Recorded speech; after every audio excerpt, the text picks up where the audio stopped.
Alright guys, your boy the Mexigun back here on the page. Want to apologize for being absent just for a while.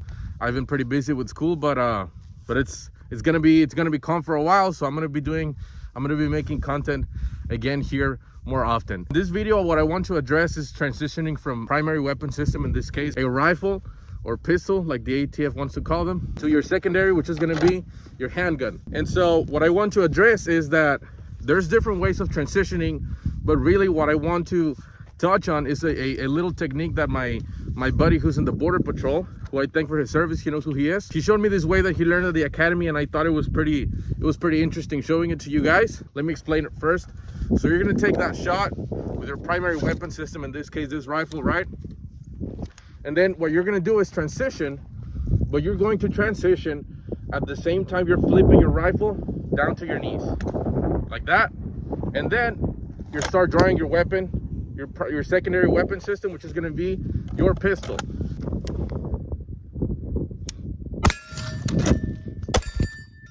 Now, what is the argument behind flipping the rifle versus just putting it down like this, right?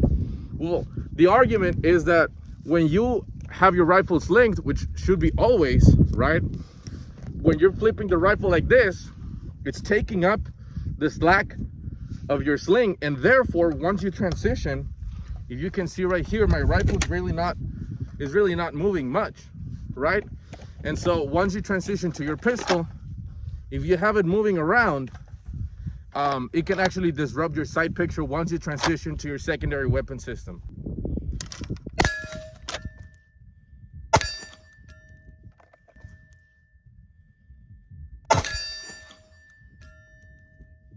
All right, so that's basically going to be all. You transition, but you flip the rifle inwards.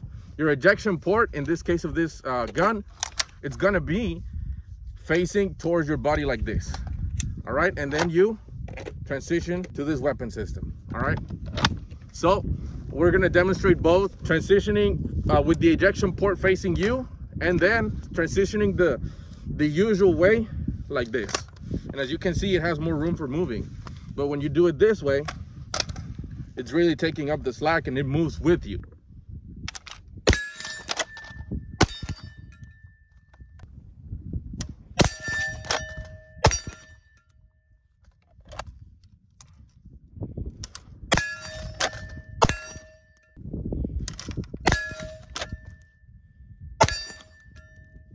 Did you see how it moved me? Yeah.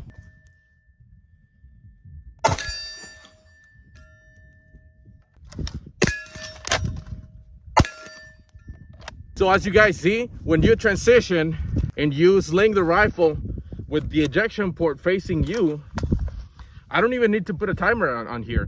You can clearly see how I am slower when I sling the rifle with the ejection port facing outwards, because the rifle is just moving around. So when I draw my weapon, my pistol, it moves my sight picture. So you guys can see here, it really does make a difference on what direction you sling the rifle when you transition to the pistol.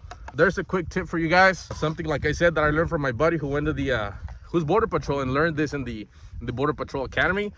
So I just wanted to share it with you guys. Same principle applies for when you're doing concealed, although the thing when you're running a concealed handgun is you have to transition this way. All right, so when you draw, it's free right here. You clear garment and draw your pistol.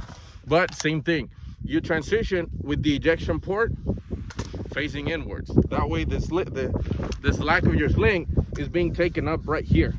And that's another reason why you should have your sling just a little bit tight right here. Don't have it completely loose like that, because otherwise when you transition, even if you're transitioning inwards, it's just gonna flop around. All right, so sling tight, as tight as you can without it impeding you from operating your primary weapon system. But as you guys see, it's kind of tight right here. That way when I transition, it's taken up, the slack is taken up. All right, so that's a little tip I wanted to share with you guys. Your boy the Mexigun.